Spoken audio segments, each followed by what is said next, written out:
Assalamualaikum warahmatullahi wabarakatuh. Di sini saya akan mempresentasikan pengaruh gaya dan beban pada konstruksi statis tertentu. Mata kuliah Mekanika Rekayasa dengan dosen pengajar Insinyur Chris Hombokau, Magister Teknik.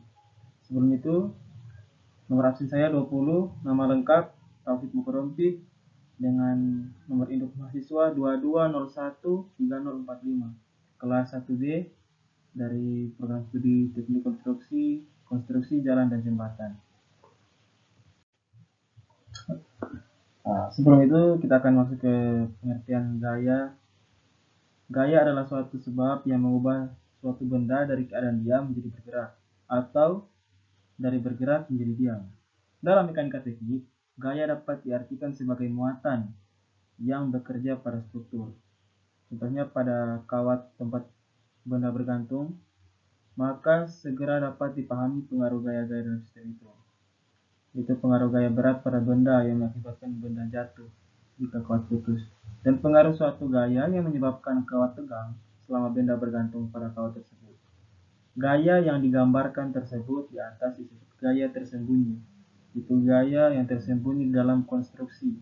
Gaya-gaya semacam inilah yang akan kita bahas dalam bidang ilmu gaya mekanika teknik atau mekanika rekayasa.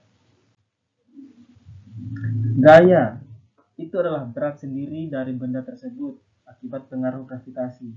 Gaya berat tersebut mempunyai arah ke bawah dan bekerja melalui titik berat benda, yang sebelumnya kita pelajari bahwa itulah titik tangkap. Hal ini menunjukkan bahwa sebuah gaya mempunyai besaran atau nilai, arah, dan titik tangkap. Untuk menggambarkan gaya, kita biasanya menggunakan anak panah atau disebut dengan vektor. Makan besar pula gayanya. Gaya dinyatakan dalam suatu berat, yaitu Newton. Arahnya ditunjukkan dengan arah mata panah. Titik tangkap sebuah gaya ditunjukkan oleh sebuah garis melalui sumbu batang panah. Sebagai contoh, gaya P sama dengan 50 kN bekerja tegak lurus ke bawah dan titik tangkap melalui sumbu batang panah. Komposisi gaya pada suatu struktur mungkin bekerja lebih dari satu gaya dan susunannya juga bermacam-macam. Berbagai kemungkinan komposisi gaya antara lain gaya koliner, konkuren, dan non-konkuren. Pengertiannya bisa teman-teman lihat di sini. Oh ya, gaya-gaya sejajar juga ada. Gaya yang garis kerjanya sejajar atau satu sama lain.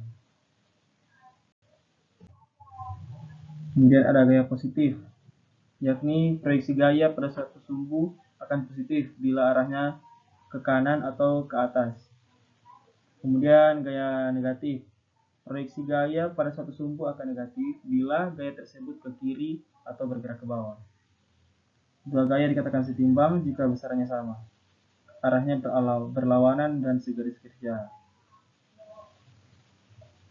Untuk tiga gaya dikatakan seimbang apabila gaya satu dengan resultan dua gaya lainnya mempunyai besaran yang sama, segaris kerja, dan arahnya berlawanan.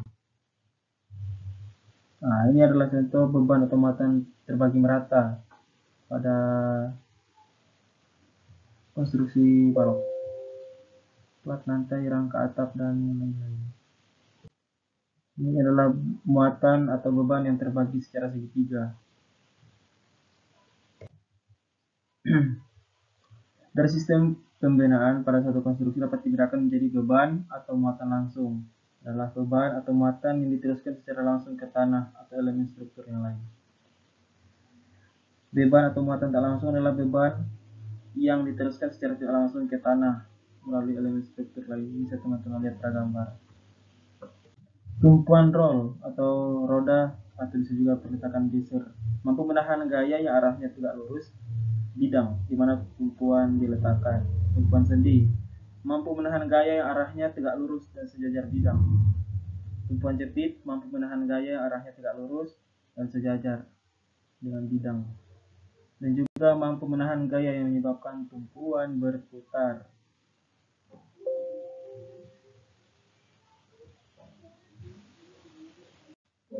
Sekian presentasi singkat saya. Saya mohon maaf. Assalamualaikum warahmatullahi wabarakatuh.